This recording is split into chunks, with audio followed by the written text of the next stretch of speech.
law, Native American and Spanish land grant heirs have lost common lands, and acequia water rights have been separated from the land for commercial use.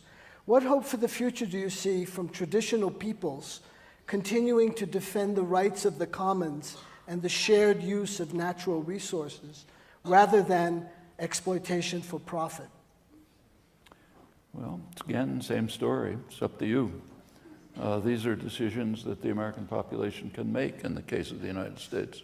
And of course, as we all know, this has been going on for 500 years, 400 years, ever since the first English settlers came.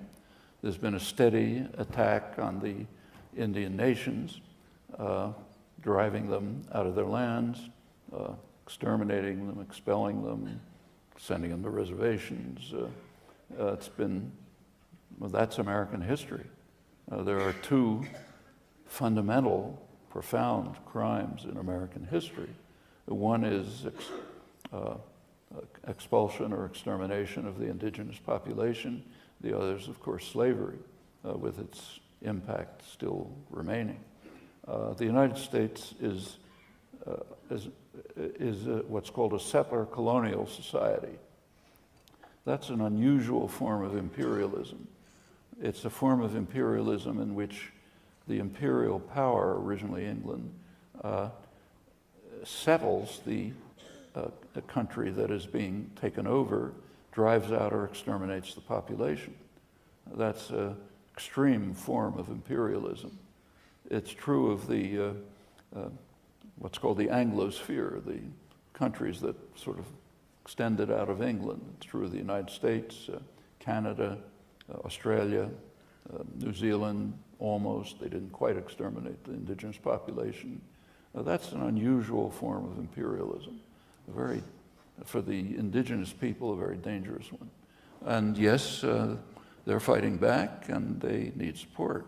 However, there's another point that ought to be made about preservation of the commons. That's back to climate change. The commons are the environment in which we live.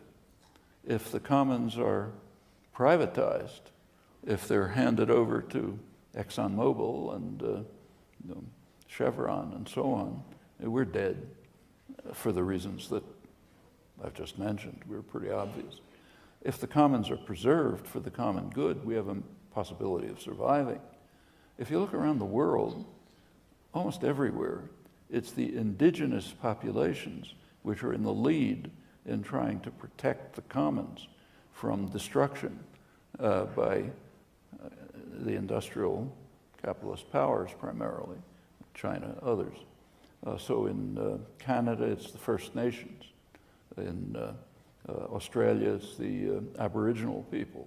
In India, it's the tribal people. All around the world, the countries that have substantial indigenous majorities, populations, have actually taken steps towards trying to preserve the commons. Bolivia, for example, which actually has rights of nature written into its constitution. Ecuador made an interesting effort to keep some of its oil in the ground where it ought to be if the rich countries, the European countries, would pay Ecuador a fraction of the profit that it would have received from marketing the fossil fuels. The rich countries refused, so now they're doing it, also destroying valuable forest. It's a pretty striking fact, which ought to really shame us, that it's the indigenous peoples who have been driven to the margins of survival, who are in the lead in trying to protect us from the folly that we are now carrying out, which is very likely to destroy the possibilities of decent survival. That's the most crucial aspect of protecting the commons.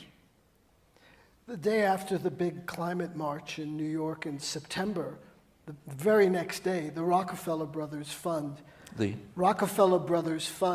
disinvested from fossil fuels. Mm-hmm. You can't miss the significance of that, given John D. Rockefeller's background. Yeah.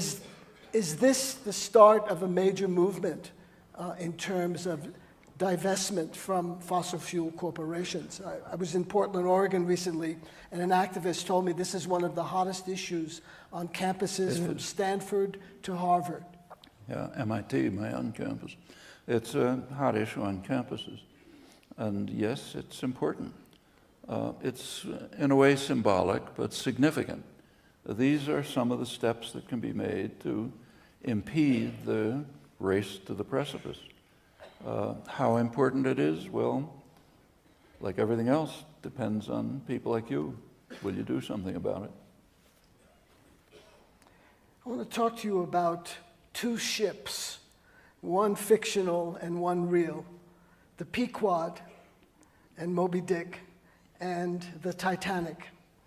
I think it was Edward Said right on this stage who years ago talked about the monomaniacal urge of Ahab to destroy Moby Dick no matter what and to take the crew down with him. It was of no concern to him. And what do you think about that metaphor that Moby Dick is nature and that Ahab is an out-of-control kind of capitalism, and that when it comes to the Titanic, the reforms that are offered up by the centers of power are merely cosmetic. They're moving deck chairs on the Titanic. Recycle your cardboard, drive a Prius, and things like that. Sorry to Prius drivers. Well, like any kind of models and metaphors, there's some point, but some differences. The crucial, we are not being, I mean, you might say that Hitler was an Ahab, let's say. He was, especially toward the end of the war, he was dedicated to continuing the war even if Germany was totally destroyed. And it was the fault of the Germans if they didn't succeed in winning the war. Okay, that's Ahab-like in a way. But in our case, it's somewhat different. It really is institutional logic. It's not a matter of individuals. Those CEOs who voted in the Davos poll, if you ask them personally, maybe they contribute to the Sierra Club. Maybe they're in favor of divestment. Could be. But in their institutional role as managers of major corporations, they have a duty, in fact a requirement, even a legal requirement, to maximize profit and market share and to ignore what economists call externalities, the impact of a transaction on others. That doesn't enter into market calculations. Well, in this case, the externality happens to be the survival of the grandchildren, but they cannot, in their institutional role,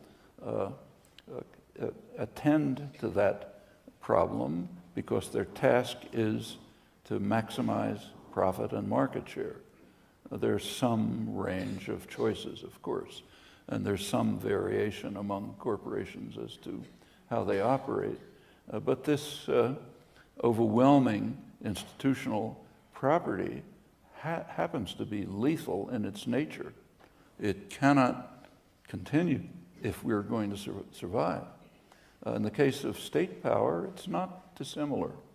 Quite typically, states, governments, regard their own populations as a major enemy. The Snowden revelations, for example, reveal the extent to which the US government regards the US population as an enemy, which has to be monitored and controlled. The pretext of defending terrorism is very weak. As you may recall, when the Snowden revelations came out, at first it was claimed by the government that over 50 terrorist acts had been prevented by the NSA surveillance. Under inquiry, they reduced it to maybe a dozen or so. Under further inquiry, it was finally reduced to one case.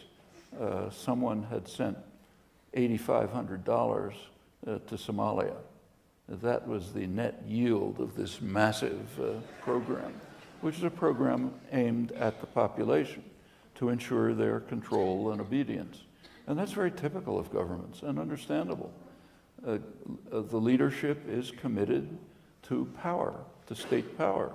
If you think through the record of nuclear policy, I sampled it. If you look in detail, it's much worse.